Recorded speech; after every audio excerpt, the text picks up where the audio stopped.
Uncle Texas did. 20,000 strong. Wake up, Thurber Texas, there's work to be done. Bring up. Hunter and his group took control of the operation in November 1888. First group was undercapitalized. Texas and Pacific Coal Company. Had unemployment issues. It was not issues. related to the railroad, but Colonel Hunter may have chosen the name to flatter his main customer. Hunter began to build a town adjacent to the mine, and it was named after Horace Thurber.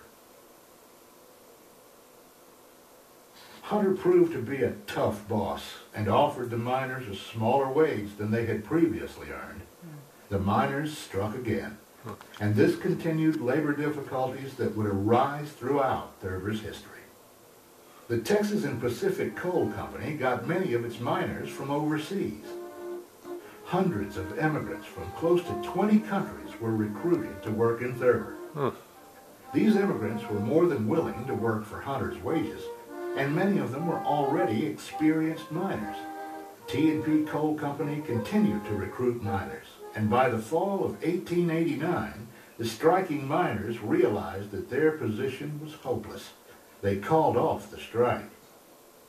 In June of 1889, Hunter hired a young civil engineer who had been surveying a proposed railroad line between Thurber and Dublin. William Knox Gordon, a self-taught geologist, quickly rose to superintendent and general manager of the mines, due primarily to his innate knowledge of land formations. He also had the ability to both gain and maintain the admiration and respect of employees. Under Gordon, the mine's daily output grew from 50 tons to 3,000 tons. Superintendent Gordon, while walking through the hills around Thurber, realized that the shale there could possibly be used to make bricks. In March of 1897, the Green and Hunter Brick Company was founded, and it soon became Thurber's second largest industry. The shale for the bricks came from what was known as Steam Shovel Mountain, or sometimes called Shale Pit Mountain. It was transported by cars to the brick plant.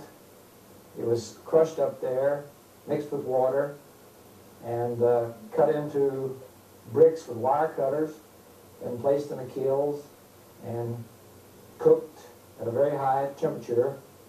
They used coal up until about 1917, and then gas from the X-ray field fired the brick kilns.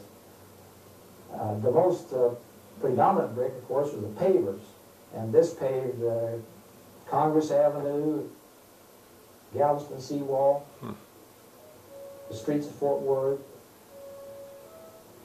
many places throughout Texas, and particularly the highways. After America started traveling after World War I, the brick pavers were used extensively in paving the highways